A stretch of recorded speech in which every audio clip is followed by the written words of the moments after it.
নমস্কার, কেমন আছো সবাই? আশা করছি সকলেই ভালো আছো। অপুর সংসারে নতুন একটি ভিডিওতে সবাইকে স্বাগত জানাই। গতকালকে বাজার থেকে কিনে এনেছিলাম আমটা কিনে আনার একটাই উদ্দেশ্য ছিল মাথার মধ্যে, সেটা হচ্ছে আমি আম দিয়ে বানাবো আমের রসমালাই। আমি একজনকে আমের রসমালাই বানাতে দেখে তখনই মনে মনে ভেবেছিলাম আমিও একবার ট্রাই করে দেখব। যদিও বা আমি কোনো দিনও বানাইনি, এই প্রথমবার। তবে সব কাজই প্রথমবার থেকেই শুরু হয়, ভুল ভ্রান্তি হয়ে পরে গিয়ে সেটা ঠিক জায়গায় আসে। যাই হোক, আমিও দুটো আম নিয়েছি। ভেবেছিলাম যে টক হবে হয়তো একটুখানি, আর একটুখানি টক হলেই কিন্তু দুধের ব্যাপার আছে তো ভয় আছে। কিন্তু আমটা কেটে খেয়ে দেখলাম যে একটুও টক না, প্রচণ্ড মিষ্টি। অতএব যে ভয়টা পাচ্ছি সেই ভয়টা না পেলেও হবে। দুটো আম কেটে তার পাল্পগুলো ভালো করে যে চামচ দিয়ে বের করে নিয়েছি মিক্সি জারে। এবার এর মধ্যে কেটে দিচ্ছি পনির। খানিকটা পনির টুকরো টুকরো করে কেটে এর মধ্যে দিয়েছি। তারপর দিয়েছি আধা কাপের মতো দুধ। ব্যাস, রেডি হয়ে গেল ব্যাটার। কড়ার মধ্যে ঢেলে নিচ্ছি। এখানে লোহার কড়ার মধ্যে আমি নিয়েছি, তবে লোহার কড়াই না হয়ে ননস্টিক বাসন হলে বেশি ভালো হতো বোধ হয়, যেটা আমি দেখেছিলাম আর কি। যাই হোক, লোহার কড়াইও আশা করি হয়ে যাবে। এখান থেকে আমি 2-3 চামচের মতো ব্যাটার তুলে রাখলাম, আর এর মধ্যে সুজি অ্যাড করে দিয়েছি। বানানোর পরে বুঝতে পারছি সুজিটা আমি একটু কম দিলেই ভালো হতো, সুজিটা বোধহয় একটু বেশি দিয়ে ফেলেছি। যাই হোক, তারপরে এর মধ্যে আমি আরও আধা কাপ দুধ অ্যাড করলাম। ভালো করে এটাকে মিশিয়ে নিতে হবে। তারপরে কয়েকটা কেশরের পাপড়ি এর মধ্যে আমি দিয়ে দিচ্ছি। কেশরটা রঙের জন্য দিচ্ছি, যে রঙটা ভালো হবে সেই কারণেই। কেশরগুলো অনেক দিন আগের আনা তো, মানে আরও তারপরে গরমে শুকিয়ে ভেঙে গেছে, তুলতে গিয়ে ভেঙে যাচ্ছে। যাই হোক, গ্যাস চালু করলাম। গ্যাসটাকে একেবারে লো ফ্লেমে করে এটাকে মিনিট 10 মতো নাড়তে চাড়তে হবে। কারণ এই যে একদম যে ভীষণ নরম তুলতুলে একটা ভাব রয়েছে, এটাকে কিন্তু একটু টাইট করতে হবে, যেহেতু এটার গোলা বানাতে হবে। আর এই দিকটা আমি একটা কাগজের উপরে খানিকটা ঘি অ্যাপ্লাই করে নিচ্ছি। এই বাসনটা কিন্তু নিচের থেকে ছেদ আছে, মানে স্টিম করার যে বাসন সেই বাসন কিন্তু এটা স্টিম করব তাই। আর এর মধ্যে আমি 1 চামচ ঘি অ্যাড করে দিলাম। ঘিটা দিয়েছি সুন্দর একটি ফ্লেভারের জন্য। ব্যাস, মিনিট 10 পরে দেখো এই যে তৈরি হয়ে গেছে। এবার এইভাবে সুন্দর করে একটা শেপ তৈরি করে নিতে হবে। আমি গোল দিয়েছি, লম্বা দিতে পারো, একটু চ্যাপ্টা করে দিতে পারো।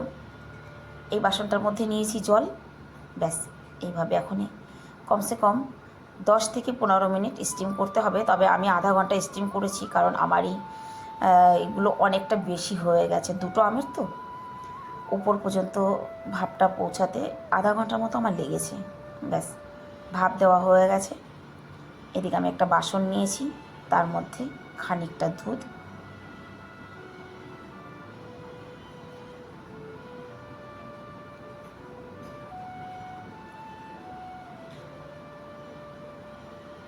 গ্যাসটা লো ফ্লেম করে দিয়েছি।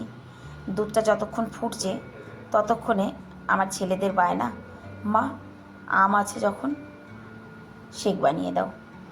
এই সময় কিন্তু আম খেতে বেশ ভালোই লাগে। আমের সিজনে আম খাবো না তাই হয়? তো আমি দুটো আম ছিল, দুটো আম দিয়ে 2 ছেলের জন্য 2 কাপ ম্যাঙ্গো শেক তৈরি করছি। আর অনেক আশা নিয়ে কিন্তু আমি আমের এই রসমালাইটা বানাচ্ছি। জানি না আমার ছেলেরা মুখে তুলবে কি তুলবে না। যে কোনো জিনিস বাড়িতে তৈরি করলে পরে বাচ্চারা যেমন খুশি হয়ে খেয়ে দেখে বা ভীষণ আগ্রহ থাকে যে মা কী বানিয়েছে, আমার ছেলেদের মধ্যে কিন্তু সেটা একেবারেই নেই, একদমই না। এদিকে 2 ছেলের জন্য 2 কাপ ম্যাঙ্গো শেক তৈরি হয়ে গেছে। ওইদিকে দুধটাও আমার ফুটে উঠেছে। এবার আমি দুধের মধ্যে কিন্তু একটু কেশর দেবো শুধু রঙের জন্যই, যেহেতু আমের মিষ্টি রঙটা যদি কমলা কমলা কালার না হয় তাহলে কি ভালো লাগবে বলো। সেই জন্যই কিন্তু কয়েকটা কেশর দিয়েছি এর মধ্যে। এটা দুধ পাউডার, আমুল দুধের পাউডার। আমুল দুধ পাউডার বা এখানে মিল্ক মেড করে যেটা পাওয়া যায় সেটাও দিতে পারো, আবার দুটোই দিতে পারো। তো আমার কাছে ওটা নেই, তো আমি আজকে শুধু আমুল দুধটা দিয়েই ট্রাই করছি। দেখো আমি ভিডিওতে ভয়েস ওভার করছি, ওদিকে আমার পিঙ্কুও ডাকাডাকি শুরু করেছে। পিঙ্কু চুপ। দুটো দানা এলাইচি নিয়েছি, এলাইচিটাকে ভালো করে গুঁড়ো করে এর মধ্যে দিয়ে দেব।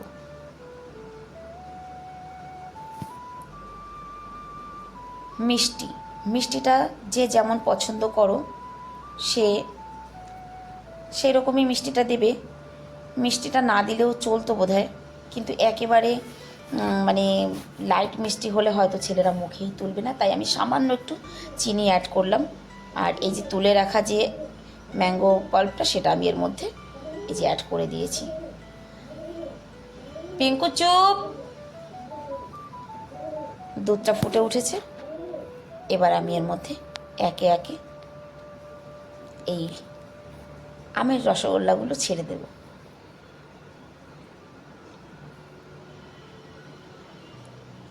ব্যাস, ছেড়ে দিয়ে মিনিট 2 মতো ফুটিয়ে নিয়েছি।